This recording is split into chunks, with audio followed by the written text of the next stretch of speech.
Você, por favor, abra a sua Bíblia no livro de Números, no capítulo 33. Números, capítulo 33.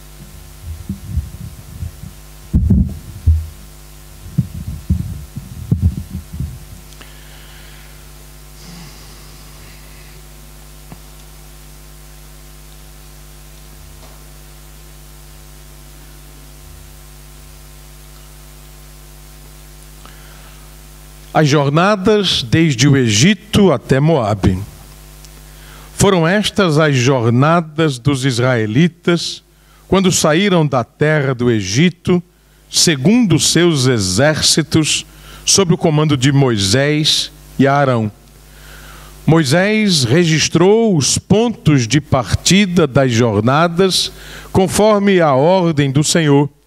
E estas são as jornadas segundo os pontos de partida. Partiram de Ramessés no dia 15 do primeiro mês.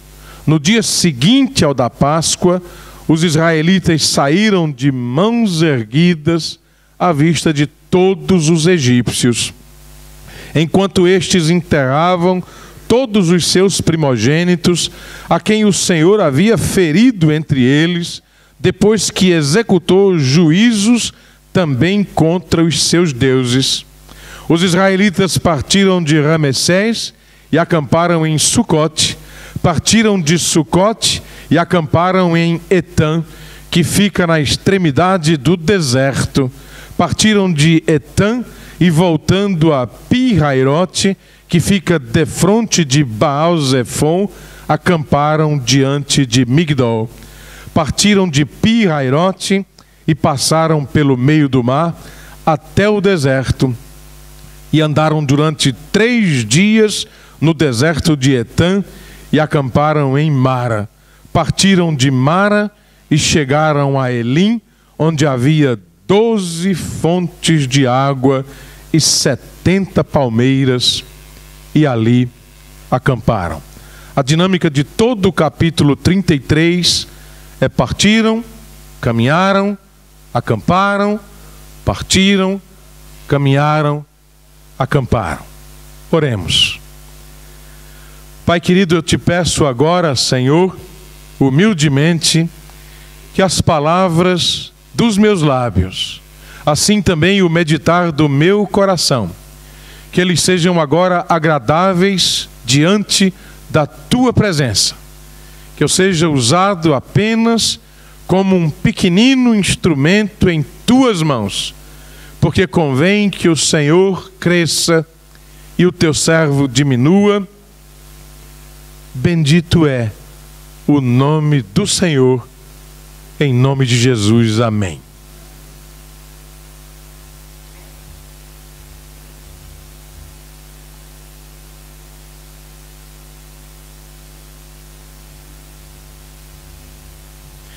O tema da nossa reflexão nesse momento é o Deus que fala no deserto. Vamos repetir todos juntos? O Deus que fala no deserto. Só as mulheres, por favor. Agora os homens. As mulheres falam mais bonito, viu? O Deus que fala no deserto.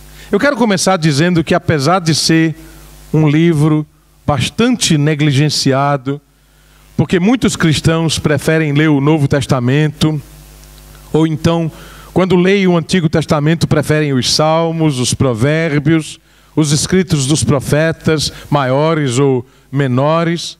Mas mesmo assim, esse livro de Números é um livro riquíssimo no seu conteúdo, não apenas por causa da sua grande perspectiva histórica, mas também muito em função da força da sua palavra, da força da sua mensagem, que sem sombra de dúvidas termina sendo uma mensagem, apesar de ser um livro tão negligenciado, esquecido pelos cristãos, uma mensagem muito, mas muito mesmo atual para nós hoje.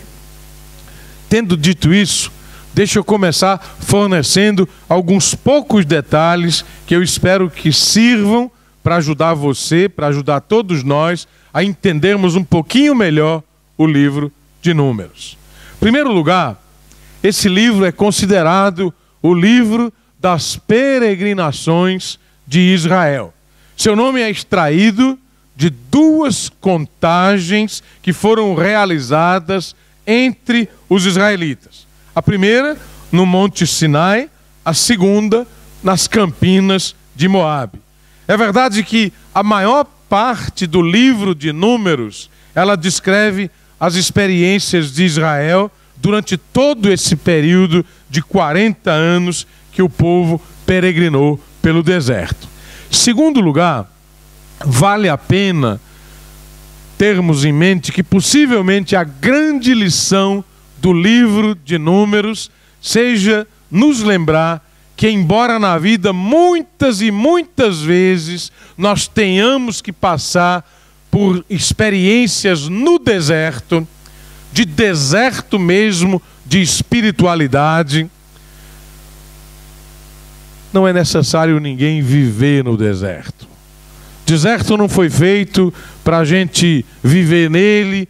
Eu sempre dizia isso aqui, construir casa forte, nos acomodarmos no deserto. Não, o deserto foi feito somente como ponto de passagem, como travessia. Acontece alguma coisa e o povo de Deus precisa ouvir melhor a sua voz, a sua palavra. Então Deus, de alguma forma, tanto maravilhosa quanto misteriosa, Ele mesmo, como conduziu, o Espírito de Deus conduziu Jesus ao deserto depois do seu batismo, Ele também conduziu os israelitas, pode conduzir a mim, pode conduzir a você, para no deserto falar amorosamente aos nossos corações.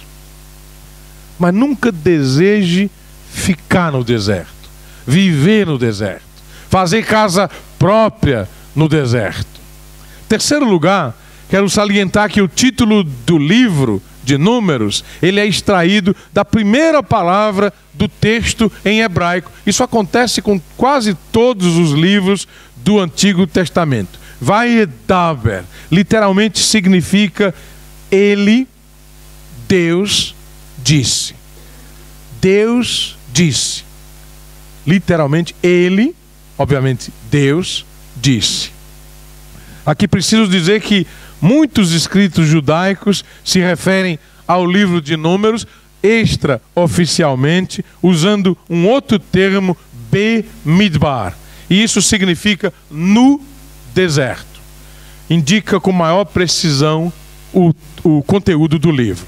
Quarto lugar, não tem como deixar de reparar na profundidade desses dois termos, Vayedaber, Bemidbar, quando nós juntamos os dois. Porque o significado dele, da junção dessas duas palavras, segundo a tradição e segundo a primeira palavra do texto na língua hebraica, vai ficar algo mais ou menos assim. No deserto, ele disse. No deserto, ele falou. No deserto, Deus falou.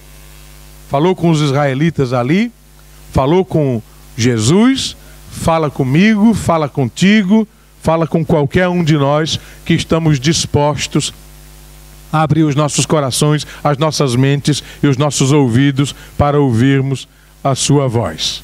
No deserto, ele falou. Segundo essa mesma linha de raciocínio, é interessante perceber que no livro das Jornadas, também conhecido como o livro da travessia, o livro das peregrinações, também conhecido, tristemente também conhecido como o livro das murmurações, a frase, o Senhor falou a Moisés, se encontra escrita no livro 80 vezes. Portanto, no deserto ele falou 80 vezes com o seu servo Moisés e através do seu servo Moisés com as filhas e filhos de Israel. Isso apesar do deserto, isso apesar das reclamações, isso apesar das murmurações, isso apesar de todos os erros, faltas e falhas que Israel cometeu ao longo da travessia e ao longo do caminho. Deixe-me dizer aqui uma coisa que ainda considero, pastor, muito importante. Enquanto o livro de Levítico cobre apenas o período de um mês, Levítico todinho acontece em um mês. O livro de Números acontece num período de 39 anos da história de Israel. Então, se Israel peregrinou 40 anos no deserto, Levítico cobre um mês, Números cobre 39 anos. Registra o movimento de Israel nos últimos 20 dias ao pé do Monte Sinai, a peregrinação em redor de Cades Barneia, a chegada às campinas de Moabe, no 40º ano da sua travessia. Por fim, também me chama a atenção o fato do livro começar naquilo que a gente bem pode chamar de infância do povo de Israel. 13 meses depois do Êxodo, 13 meses depois da saída de Israel do Egito, e então se desenvolve durante 40 anos da travessia, sendo um doloroso processo de disciplina espiritual, de amadurecimento espiritual, para que através desse momento de transição pudesse nascer homens e mulheres verdadeiramente comprometidos com Deus, com a sua palavra, com a ordem de Deus e com a vontade de Deus para a vida desse povo. Homens e mulheres prontos então para iniciarem a conquista da terra prometida. Mas agora, depois de pensarmos um pouco sobre essas coisas, somente como um pouquinho de introdução para nos colocar no contexto do livro de Números, vamos voltar propriamente ao capítulo 33 do livro de Números e considerar não mais o livro como um todo, nos seus 39 anos de história, mas sim a impressionante narrativa que nós encontramos nesse capítulo 33. Digo impressionante porque o capítulo 33 começa como essa narrativa da caminhada, ou das caminhadas, dos filhos e filhas de Israel. A partir do versículo 3, vai até o versículo 49, e do versículo 3 até o versículo 49, nós vamos encontrar a palavra partiram 42 vezes em 46 versículos. Partiram, partiram, partiram, partiram, partiram, acamparam, caminharam, andaram, depois partiram de novo. Por outro lado, isso acontece porque essa foi justamente a dinâmica daqueles 40 anos. Levantava o acampamento, partia, longa caminhada, acampava, de novo partiam, segundo a palavra e a ordem do Senhor. Se por um lado esse é um dado impressionante, por outro de fato não é. Porque a vida do povo de Israel, já no seu início, foi verdadeiramente marcada por esse forte chamado para uma vida nômade, de muitas jornadas e de muitas peregrinações. Veja, por exemplo, o chamado de Abraão. Disse o Senhor a Abraão: saia da sua terra, da sua parentela, da casa do seu pai e vá para a terra que eu vou mostrar para você. O que aconteceu na vida de Abraão colocou Abraão imediatamente em movimento, colocou Abraão em ação. Ele precisava sair do lugar, sair de onde ele estava, ele precisava mover-se na direção de Deus, na direção que Deus ainda haveria de mostrar ao longo do caminho e da caminhada. E Abraão não podia fazer outra coisa senão obedecer. Às vezes a gente quer saber o rumo todo, né? Às vezes a gente quer saber o caminho todo, de preferência todas as etapas do processo, mas Deus não age assim, Ele não trabalha assim, Ele vai revelando aos poucos. Aos poucos Ele vai nos mostrando o caminho por onde Ele nos espera, naquilo que nós chamamos de futuro. Isso aqui é muito interessante porque Abraão agora se encontrava diante de Deus, Deus havia acontecido na vida de Abraão, e agora ele precisava virar-se para Deus. Sai da sua terra, sai de onde você está vivendo, deixa tudo isso que você está fazendo agora e vá para a terra que eu vou mostrar para você. Na verdade, quando Deus diz saia da sua terra e vá para a terra que eu mostrarei, no hebraico a palavra tem a força de um vire-se, volte-se para mim. Quando Deus fala com Abraão, e diz, olha, saia da sua terra e vá para a terra, na verdade, implícito na língua hebraica está um vire-se para mim, volte-se para mim. É somente olhando para mim, voltando-se para mim, que você vai reconhecer a minha voz e vai receber a força que você precisa para fazer o que deve. Nós aqui temos então uma palavra de extrema significação, exprime justamente esse virar-se na direção de Deus. Mas também nós temos nessa mesma palavra implícita, ela em hebraico também pode significar uma doença.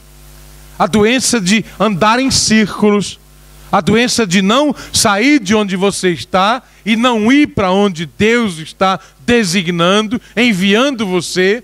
Você ouve a voz de Deus, você escuta a palavra de Deus, mas em vez de mover-se na direção que o Senhor te espera, você começa a andar em círculos, torna-se um comportamento vicioso e doentio, porque você talvez não tenha a coragem de fazer o que sabe que deve.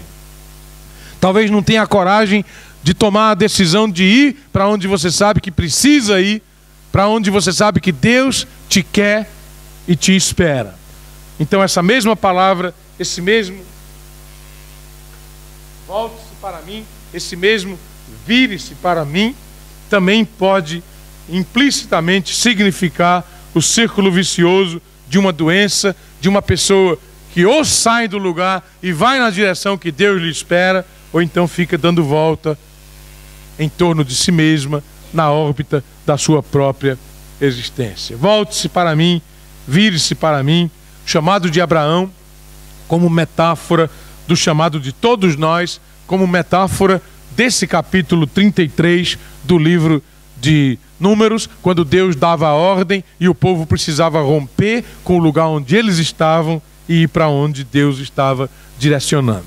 Isso aqui de alguma forma é um retrato da vida, é um retrato da vida de todo ser humano, da minha vida, da sua vida, uma vivência nômade, uma vivência peregrina, entendermos a vida como um caminho, um percurso de um ponto para outro, de uma etapa para outra, de uma estação para outra, quando você fecha um ciclo aqui e se abre completamente para peregrinar na direção de outro ciclo, de outra fase, de outra estação que Deus vai abrir, iniciar, inaugurar na sua vida.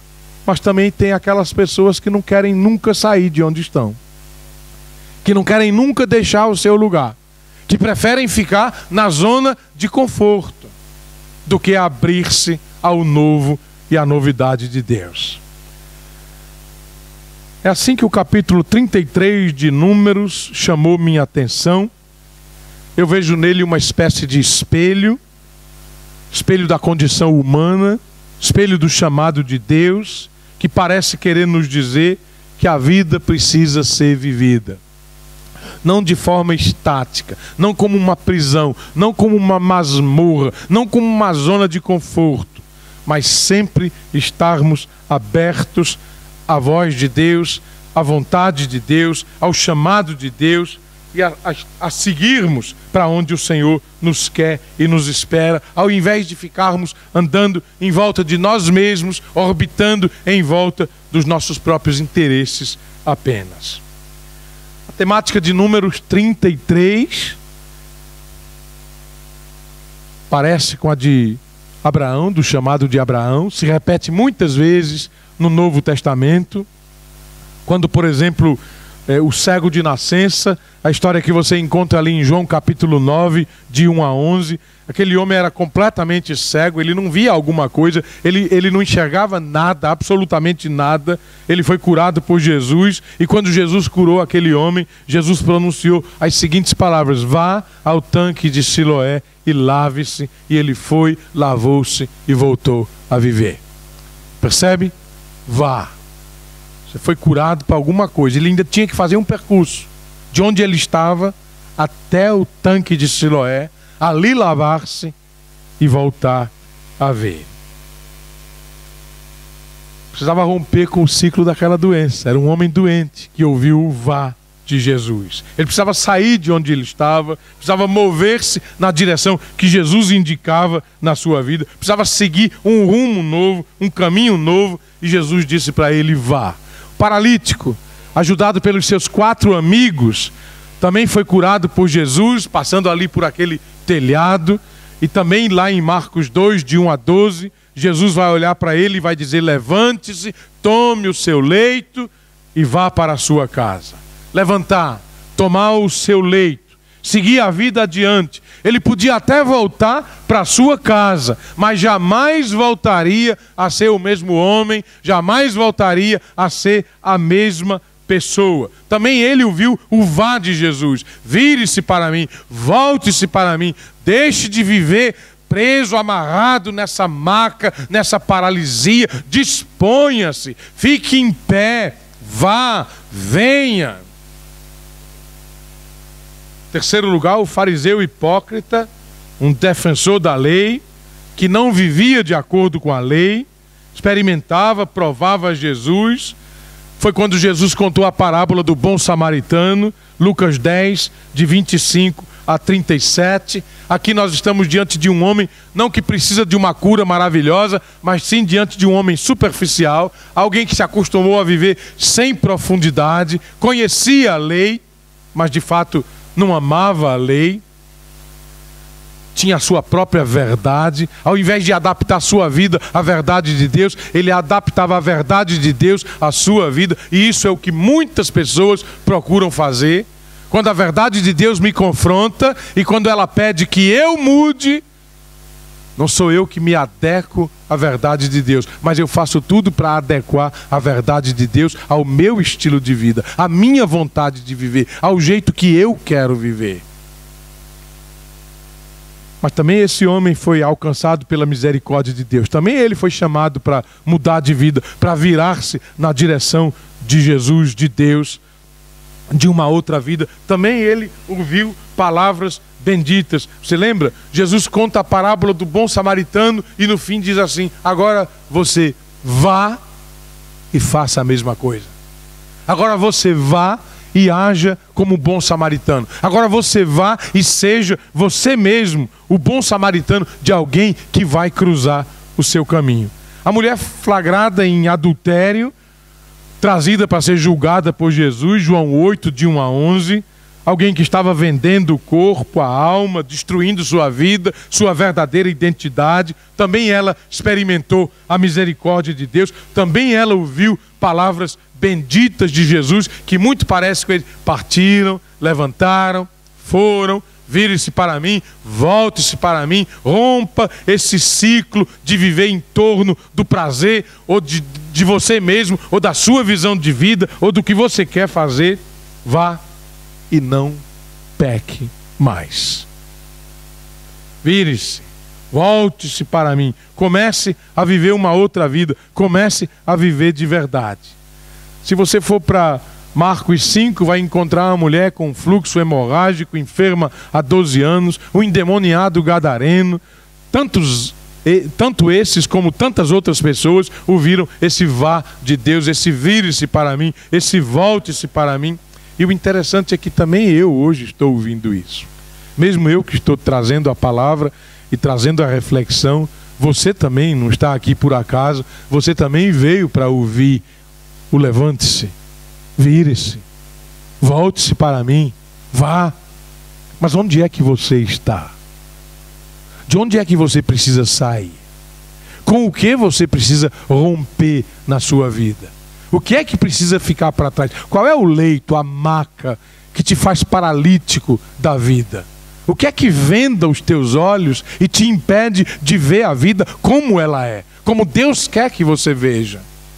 Que tipo de superficialidade religiosa pode haver na sua vida que faz com que você seja capaz de prontamente julgar outra pessoa, esquecendo de olhar para você mesmo?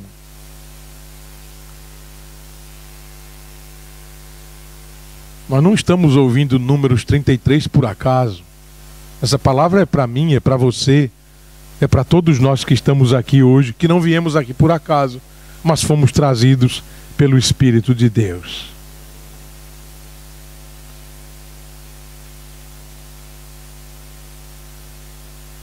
que é que Números 33 pode significar para mim hoje, para você? Em primeiro lugar, eu sinto que esse texto quer levar a você, a nós, todos nós, a uma reflexão sobre como anda a nossa vida. Onde é que eu me encontro hoje?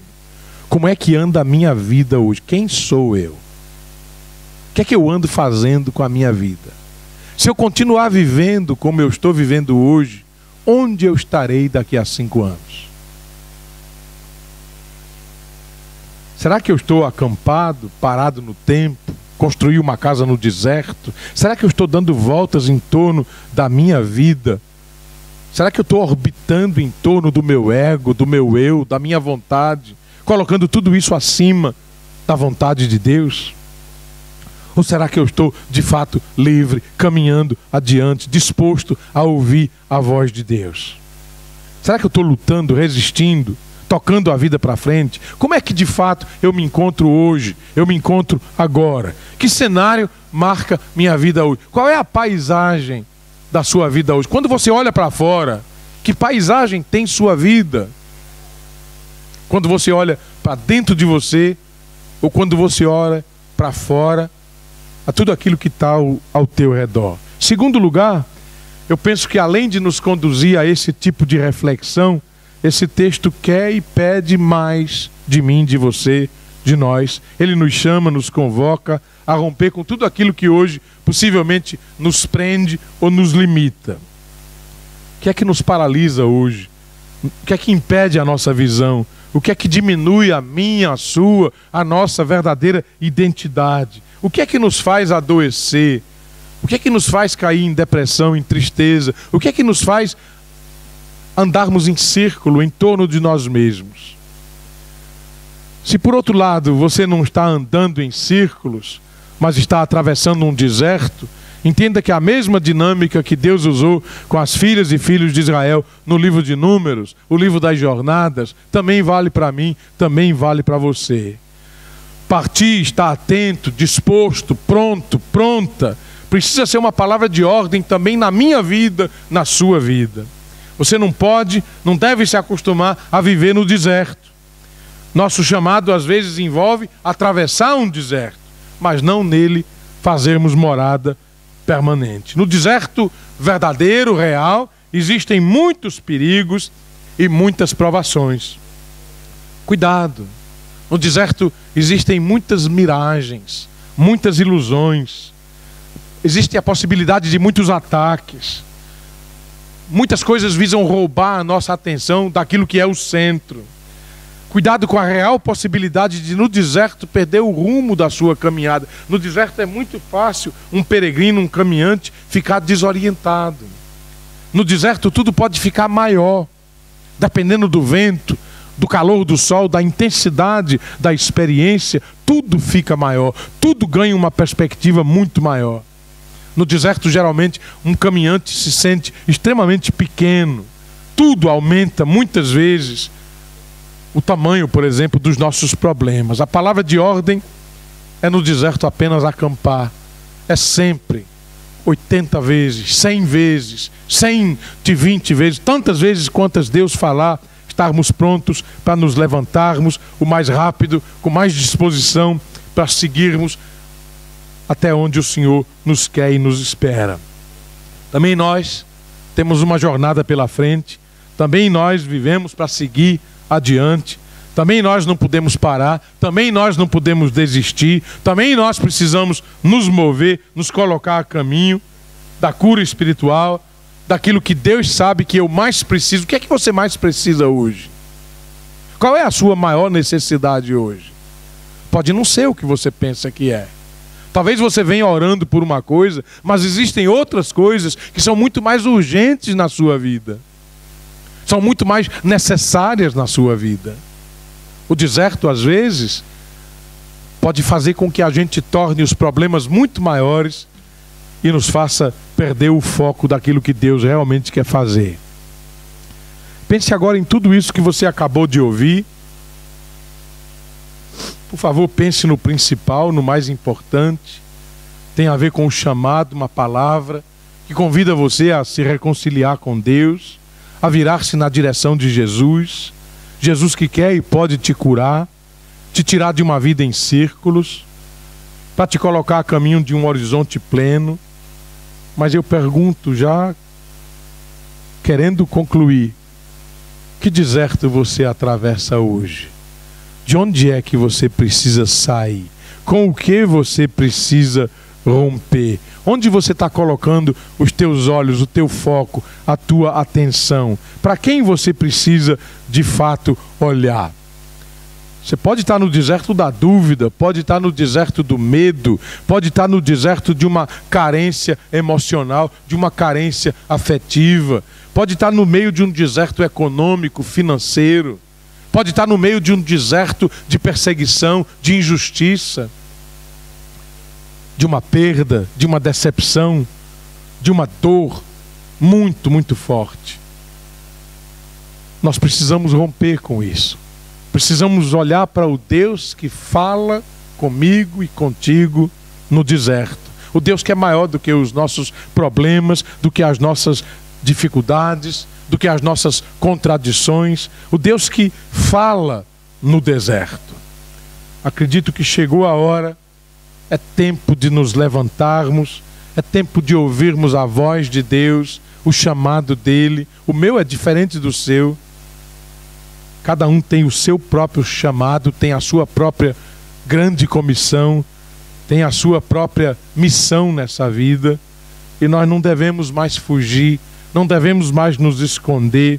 Precisamos começar a romper com esse ciclo de dúvida, sairmos na direção que Deus tem para a minha, para a sua, para as nossas vidas.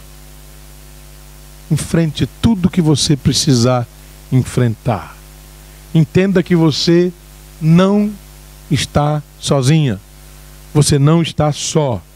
Aquele que te chama prometeu estar contigo todos os dias. Entenda isso de uma vez por todas e para o seu próprio bem. O bom Deus sabe quem você é. Ele sabe tudo sobre sua vida. O seu amor é incondicional. Mas Ele não nos deixa do mesmo jeito. Ele nos transforma. É verdade que essa transformação é processual, é ao longo do caminho, mas ela precisa acontecer. Deus conhece o meu, o seu, o nosso nome, cada detalhe da minha, da sua, das nossas vidas, todas as nossas fraquezas e virtudes, toda a nossa força, mas também os nossos medos. Ele pode olhar para cada um de nós e agora nos chamar. E é isso que Ele faz. Com o que eu preciso romper?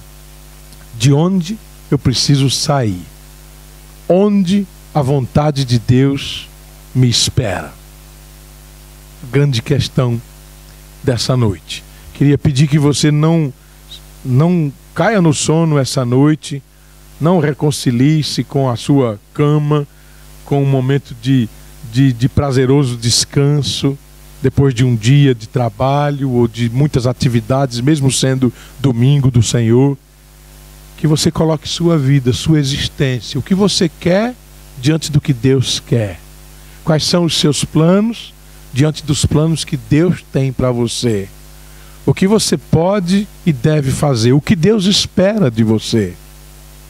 O que só você pode fazer. Eu não posso fazer por você, também você não pode fazer por mim. Que Deus abençoe assim a sua palavra nos nossos corações e nas nossas vidas. Eu vou pedir que a gente fique em pé. Vou pedir ao pastor Ricardo se ele pode nos elevar a Deus numa oração e se ele pode também interceder por todos nós aqui, pela misericórdia de Deus, pela bondade de Deus nas nossas vidas. Muito obrigado. Que alegria tão grande estar aqui com vocês hoje. Deus abençoe.